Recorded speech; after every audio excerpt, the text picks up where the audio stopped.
terrible tragedy. It's stunning. Tonight, a U.S. Army base under attack. A soldier opens fire at Fort Hood in Texas. At least 12 people, including the gunman, are killed and 31 wounded. I'm Katie Couric. It happened at a medical facility where soldiers are screened before deployment. We needed to seek shelter immediately, close and lock our doors and windows. At that point, we didn't know that there had been this mass shooting. The entire base was locked down and 2 additional arrests were made. This tragedy plays out amid growing concern about violence on military bases as America fights 2 wars. It's difficult enough when we lose these brave Americans in battles overseas. It is horrifying that they should come under fire at an Army base on American soil.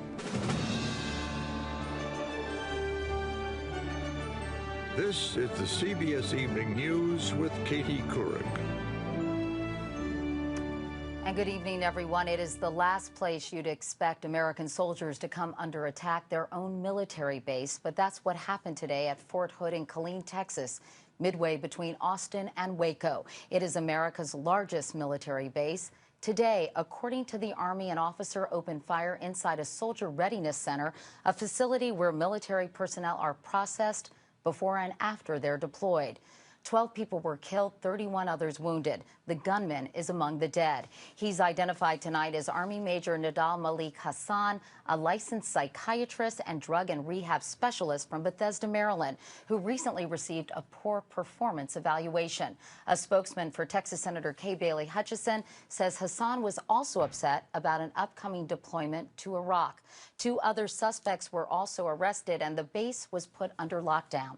Don Teague is on the scene at Fort Hood. And Don, what can you tell us about the gunman? Well, Katie, he walked into that readiness center at about 1:30 this afternoon, armed with 2 handguns, we're told, and simply opened fire. This Major Hassan, a psychiatrist you mentioned, he was set to deploy at some point in the future to Iraq and was reportedly upset about that. You also mentioned the possible negative evaluation, but the military is not saying anything about particular motivation for this attack. They also haven't told us yet about the other 2 suspects, except to say there are 2 others in custody, and those are both soldiers as well. Meanwhile, this community, Katie, is in shock. The city of Killeen, the Fort Hood Post are tied so closely together. Right now, no one seems to know exactly who the victims are. That's very distressing for the thousands of military families. There are 53,000 active duty at this post. We don't know who the victims are. That means the family members in most cases don't know at this point. That's the hardest part right now tonight. Katie? All right, Don Teague. Don, thank you very much, and we'll check back with you for an update a little bit later in the broadcast. But first, let's go to David Martin at the Pentagon with more information about the shooting. David? Katie, on top of the death toll, probably the most disturbing news is that all 3 suspects were U.S. soldiers.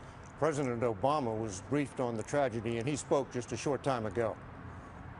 A number of American soldiers have been killed, and even more have been wounded in a horrific outburst of violence. It's difficult enough when we lose these brave Americans in battles overseas. It is horrifying that they should come under fire at an Army base on American soil. The attack started around 1:30 this afternoon at an office where soldiers are processed for deployment to Iraq. The gunman walked in and opened fire using 2 handguns. The shooter was killed. He was a soldier. We since then have apprehended 2 additional soldiers that are suspects. According to the Fort Hood commander, the entire base, the largest in the U.S., went into lockdown. The installation is locked down, and in many cases, a lot of facilities, a lot of our families, children are locked in facilities. Mothers were separated from their children. It's very, very stressful, and we don't know what's going on, and we just want to get to them. Terrified military families turned to Twitter to find out what was happening. Locked in my post housing, scared, don't know where the shooters are. Haven't heard warning sirens in about 15 minutes. Just waiting to get to my husband. And this. I thought I was living in one of the safest places ever. Many of Fort Hood's 45,000 soldiers are deployed in Iraq. But today, the real danger was at home. That's my husband texting me right now from Iraq. So the guys over there just found out what's going on. It's just, we have a lot to deal with, and this is just one more thing. It's a terrible tragedy. It's stunning. And as I say, as I've gone around to the hospital here, as I've been at the scene, the soldiers and family members and many of the great civilians that work here are absolutely devastated. This is the worst case of soldiers killing their fellow soldiers since the wars in Iraq and Afghanistan began. Katie? David Martin at the Pentagon. David, thank you very much. As we said, Fort Hood is the largest U.S. military base, home to more than 53,000 active duty soldiers, many of whom have served multiple times in Iraq and Afghanistan. Post-traumatic stress disorder is a major concern there, as at any base. Earlier, I spoke via Skype with Carissa Picard, who's an advocate for soldiers suffering from PTSD. Her husband is a soldier based at Fort Hood. Carissa, can you tell me what was going on while all this was unfolding?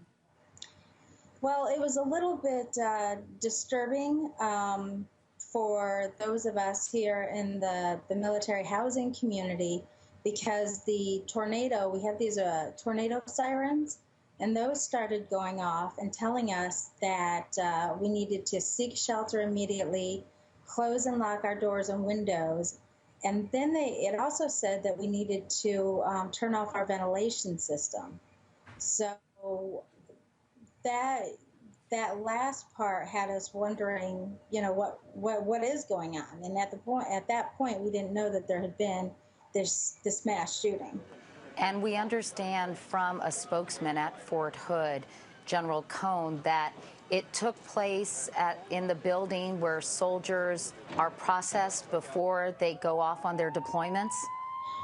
Well, in fact, it's also the building where when you come back from a deployment, you actually go through your first, I guess you would say, PTSD screening, or your screening to see, you know, if you're at risk for that. It's the first place that when a unit returns en masse, they would have to go individually into this building, and that's sort of their first contact with a social worker or a counselor.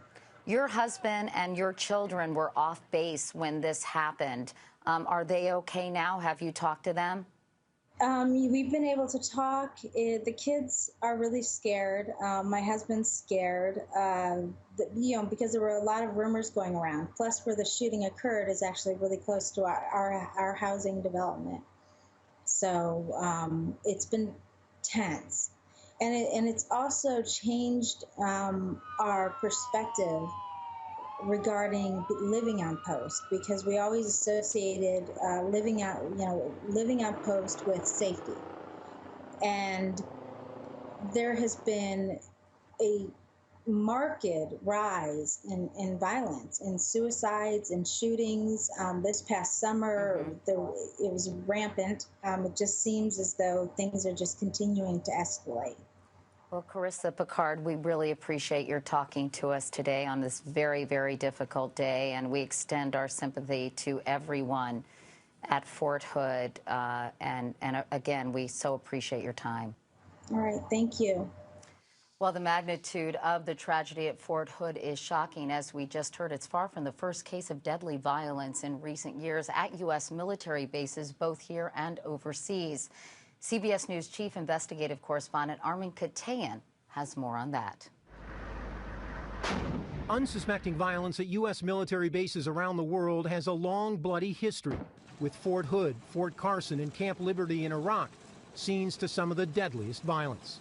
October 16, 1991, a 35-year-old civilian drives a pickup truck into a Fort Hood cafeteria and fatally shoots 23 people, wounding 20 more before killing himself.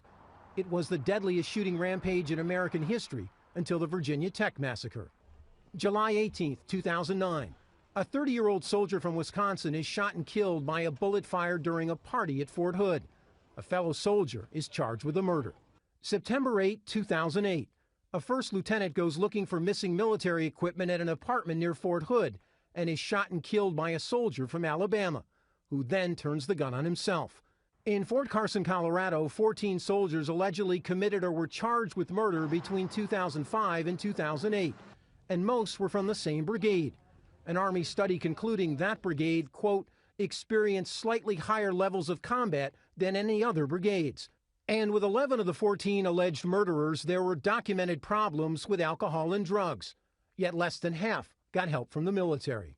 And earlier this year at Camp Liberty in Iraq, an Army sergeant walked into a combat stress center and opened fire, killing 5 fellow soldiers. In the days leading up to the attack, that soldier allegedly had been acting erratically and had expressed suicidal thoughts. But a military report later pointed to a lack of guidelines for dealing with soldiers in distress.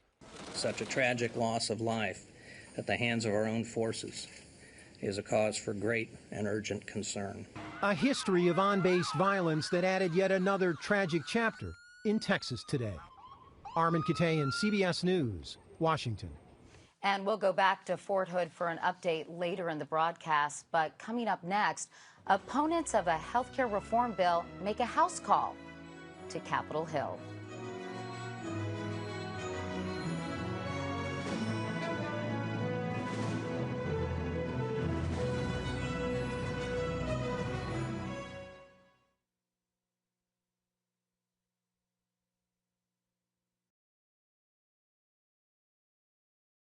Opponents of the House bill showed strength in numbers today, while supporters fired back, touting 2 key endorsements. Chip Reid is our chief White House correspondent. And Chip, a frenzy of activity. Does that mean a vote is coming soon? You've got that right, Katie. The big vote in the House on its bill is on Saturday, and opponents of health care reform believe this may be their best chance yet to kill it. Outside the Capitol today, thousands of angry protesters called on Congress to kill the House health care reform bill. The care is going to be rationed, death panels for the old people like me. Inside a House office building, anti-abortion protesters destroyed copies of the bill, which they say would allow for taxpayer-funded abortions, a contention Democratic leaders deny. Police arrested a dozen protesters. Critics of the bill say losses this week by Democratic candidates for governor in Virginia and New Jersey showed that the tide is shifting against the president's agenda, especially on health care. That could make a yes vote difficult for the 49 Democrats in 28 states who represent districts that voted Republican last November. Congressman Gene Taylor of Mississippi is one of those Democrats. I think it's very fair to say that Virginia is a bellwether state, and that the Democratic leadership ought to be paying attention to what happened in Virginia. Jonathan Allen of Politico has been counting the votes. I think it's hard to have an exact count, but I mean, there are at least a couple of dozen that are pretty clearly no. The White House is worried enough about the vote that the president made an unannounced appearance today to tout endorsements of the bill by the seniors lobby AARP and by the AMA, the nation's largest organization of doctors. We are closer to passing this reform than ever before.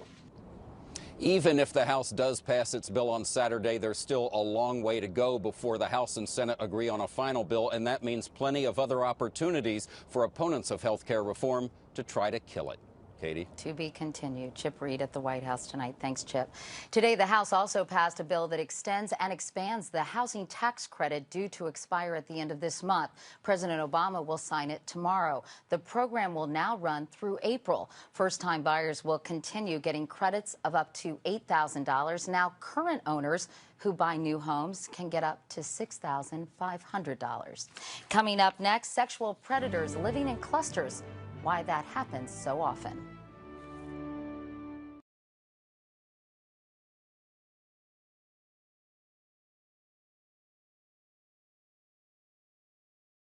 Police in Cleveland today identified a second victim in that mass murder case, 31-year-old Talacia Fortson. Her remains, along with those of 10 other women, were discovered on the property of suspect Anthony Soule. Investigators resumed the search for more victims at his home today, and across the street, neighbors posted the pictures of missing loved ones. Many were shocked a convicted sex offender was living nearby, but oftentimes where one predator settles, others will follow. More now from Bill Whitaker. It's been almost 3 weeks since 7-year-old Summer Thompson was abducted in Orange Park, Florida, her body found in a Georgia landfill. Authorities now are questioning sex offenders in the community. There are 159 registered offenders within a 5-mile radius of Summer's hometown. It's your biggest fear that your child is going to be missing, or they're going to die, or something's going to happen to them. That number of sex offenders in one Florida town is not unusual. There are almost 700,000 registered sex offenders in the U.S., more than 51,000 in Florida, 57,000 in Texas, more than 117,000 in California. In Antioch, California, where kidnapped victim J.C. Dugard was held in a backyard for 18 years, allegedly by convicted rapist Philip Garrido, there are 92 registered sex offenders just in Garrido's zip code. Those numbers have prompted cities and states across the country to pass laws restricting where sex offenders can live. Jessica's law here in California prohibits sex offenders from living within 2,000 feet of a school or a park, places children congregate. Similar restrictions in other states are forcing sex offenders to cluster in isolated areas, like this encampment under a Miami freeway. Parole officer Mauricio Lopez monitors 20 high-risk sex offenders in one Pasadena, California neighborhood. Neighbors are fearful. We've had neighbors now who do not allow their children to ride their bikes or to go out of the house at all. Authorities have lost track of some 100,000 sex offenders. Critics say better tracking, not isolation, is the answer. The most dangerous sex offenders are highly mobile.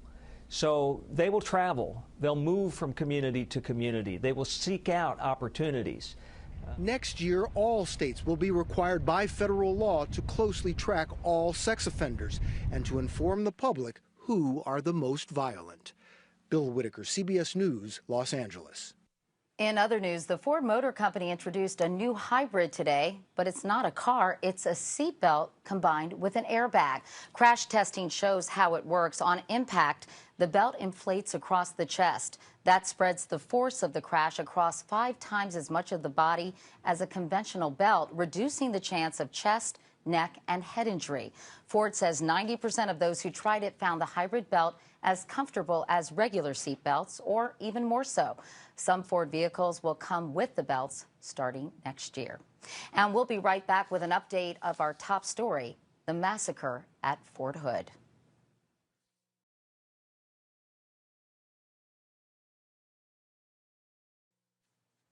Updating our top story now, an Army psychiatrist due to be deployed to Iraq opened fire today at Fort Hood in Killeen, Texas. At least 12 people were killed, including the gunman. 31 others have been wounded. Don Teague is at Fort Hood. And Don, I understand the 2 other suspects, also soldiers who are arrested near the scene of the crime, have now been released? They have. It was initially put out by the military that there were 2 other suspects in custody, both soldiers. They now say both of those suspects have been released, potentially changing the nature of what happened here today. That will come out at some point in the future. We still don't know the motive, according to military officials, why Major Hassan did what he did. We are learning more about him. We know that before he was assigned here at Fort Hood, he was at Walter Reed Medical Center for the past 6 years. We're also told he received a poor performance evaluation there, and that was weighing on him. He was also apparently upset about an upcoming deployment to Iraq. Of course, we don't know any of the specifics about why he did what he did, but we are learning those details. Furthermore, he went to Virginia Tech, graduated there in '97 through Army ROTC, and has been serving in the military since then, it's our understanding. Again, what we know about him now is pretty sketchy, but we're hoping to get more. The military officials had a news conference scheduled for about half an hour ago. They came out briefly, didn't say anything, and went back to sort of regroup. So we're still waiting to find out where they are in the investigation. But we understand the post is still on lockdown, as is much of the community of Killeen, although military officials have indicated they seem to think they've got a handle on this. So we hope to get more information about that very soon. Katie. And Don, this is so devastating for the people who live at Fort Hood. When will the names of the victims be released, both the dead and the wounded? Well, it takes some time. The military doesn't inform people by telephone, particularly when a relative has died. They do that in person. They have to track down the people to inform them. And then there's some time between when the people know, the relatives, and when those names are released. So we certainly don't expect that tonight. I can tell you that this is very difficult as a person who's been in the military, I've actually trained here at Fort Hood. Despite this being a huge post, it's a very close-knit community. Everyone feels a sort of common cause here. Despite their personal fears about whether or not their loved ones are involved, they all are in pain about the fact that this happened in a place like this to people who are serving their country. Katie. And David Martin at the Pentagon, what do you think the Army can learn from this tragedy? Well, Katie, there's a cruel irony here that an Army psychiatrist who was supposed to be helping other soldiers deal with their problems clearly had massive problems of his own.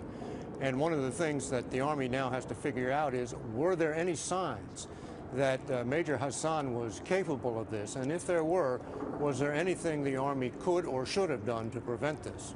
All right, and obviously PTSD continues to be a serious problem throughout the military, and of course more attention will be paid to it in the aftermath of this shooting. David Martin at the Pentagon, and we'll continue, of course, to update this story at cbsnews.com.